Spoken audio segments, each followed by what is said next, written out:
of our country has completely changed. Before I can even begin, I have to start by, number one, thanking our truckers.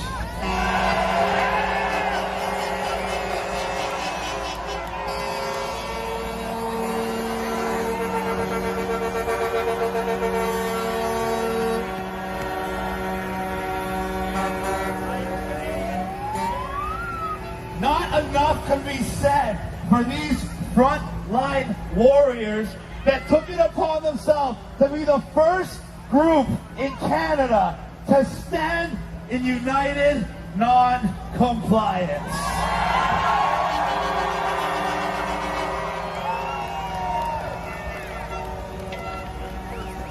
And before I can go any further, I want you all to thank yourselves for being here, because without you supporting this movement, supporting the truckers, supporting everyone who's been fighting since day one, we would not be here. We would not have this movement. We would not have this power. So thank you, Canada, from the bottom of my heart.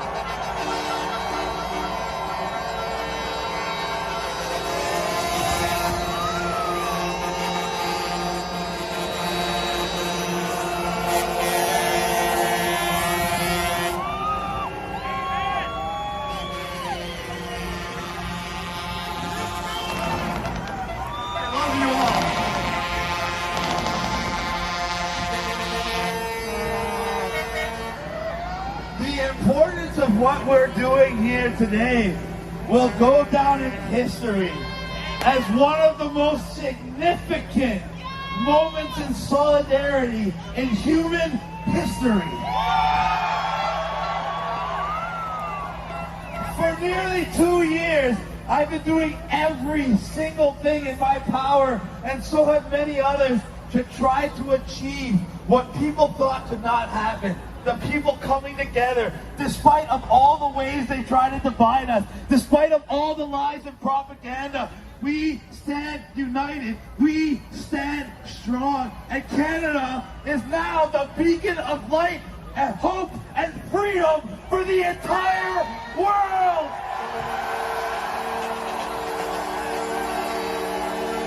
Oh! Let's go!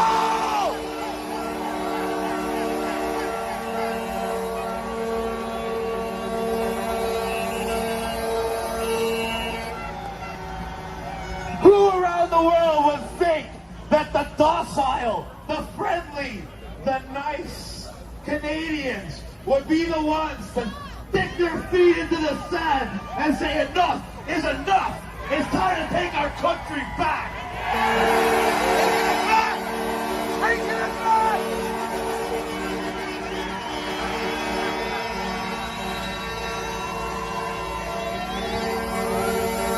Face that way too. And our voice has reverberated so far around the world. You see convoys in Australia bearing Canadian flags. You see trucks in the Netherlands bearing Canadian flags. You see the people of Brazil screaming, "Go Canada!"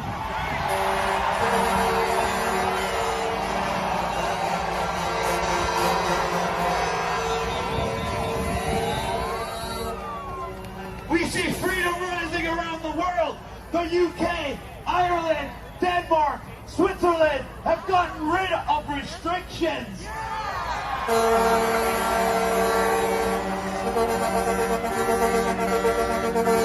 And they're not going to be the only ones. They're going to be the first of many. The domino that started to fall, the tidal wave is coming in, ladies and gentlemen. And it's coming here to Canada. What do we see already? Besides the fact that our fearless leader is nowhere to be seen hiding in a hole, making threats that he can't cash in on. What do we see? Scott Moe in Saskatchewan backing down against the mandates. Jason Kenney in Alberta backing down against the mandates. And why? They're going to say it's because they got Omicron under control. No, it's because we got them under control. Yeah!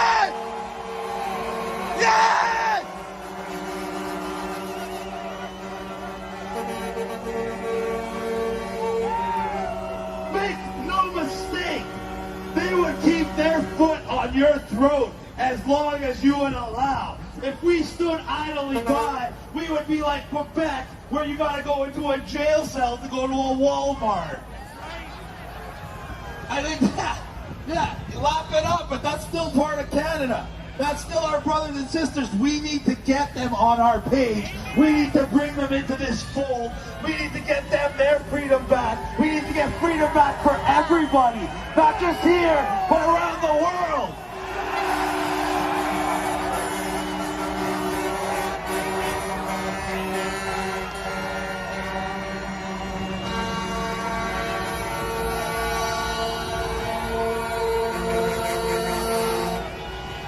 We are reaching the end of phase 2 of United Non-Compliance, taking action. And it's going to end with us taking our freedoms back. But we cannot stop there. We got to keep the pressure on, moving into phase 3 of United Non-Compliance. My personal favorite, holding them accountable.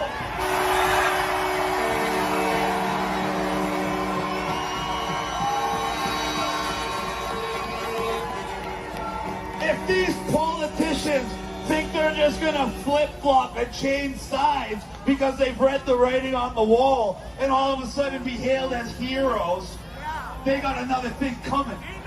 If these puppets like Trudeau think that they're just going to fade off into obscurity so they can pull this shenanigans on us whenever they feel like it, they got another thing coming.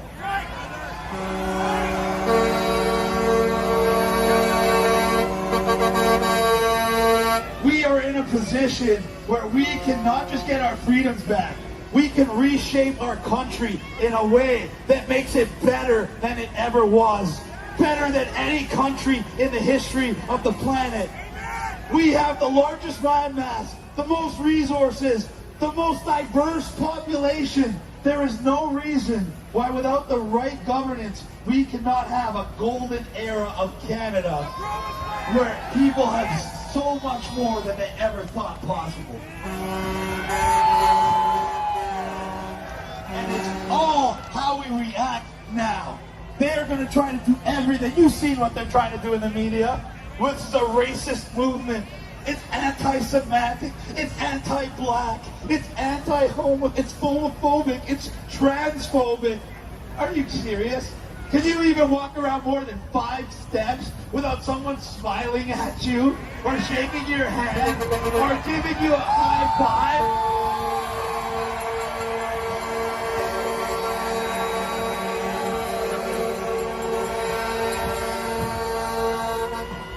The police, God bless their souls. God bless you all. I know you're not doing what you want to do, but they admitted that we had over 2.5 million people in Ottawa.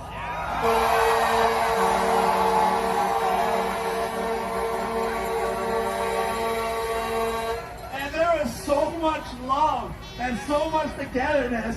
I don't even think somebody fell and scraped their knee, let alone had cried or anything. And this is what the dirty tricks the city's been pulling.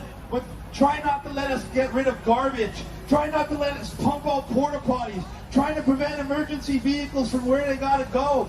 Why? So they can try to make this look bad. So they can try to make this look unlawful. There is nothing more lawful than standing up for what's right.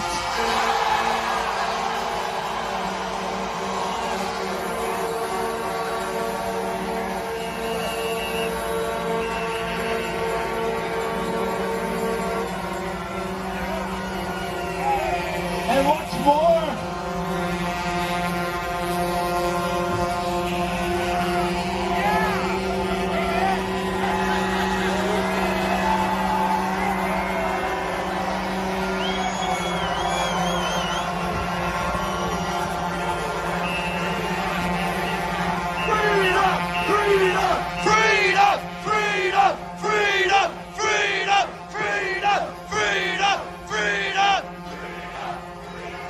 how good does that feel, ladies and gentlemen? How good does that feel? You know what that is? That's love. That's love, ladies and gentlemen. That's what they don't want the world to realize. That love is the most powerful force in human nature. Love is what is driving this movement. And when you have united non-compliance from love, when you have everybody ready to just say no out of love, it cannot be stopped. And if you love your country, and if you love your family, and if you love your children, and we want to protect their future, we have to stand together. We have to hold the line, and we have to keep moving forward. Let's go! Let's go!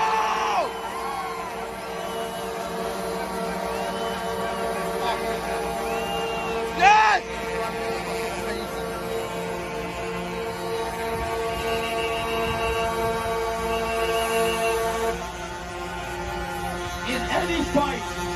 In any fight, the winner will always be the one who's willing to die to win that fight.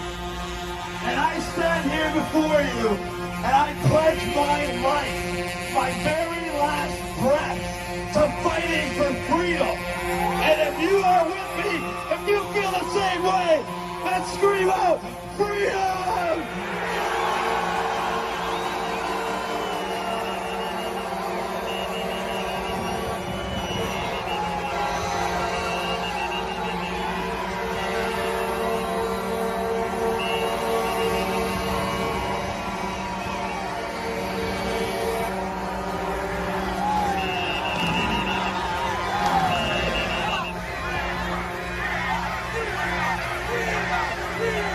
Freedom! Freedom! Freedom! You hear that, Justin Trudeau?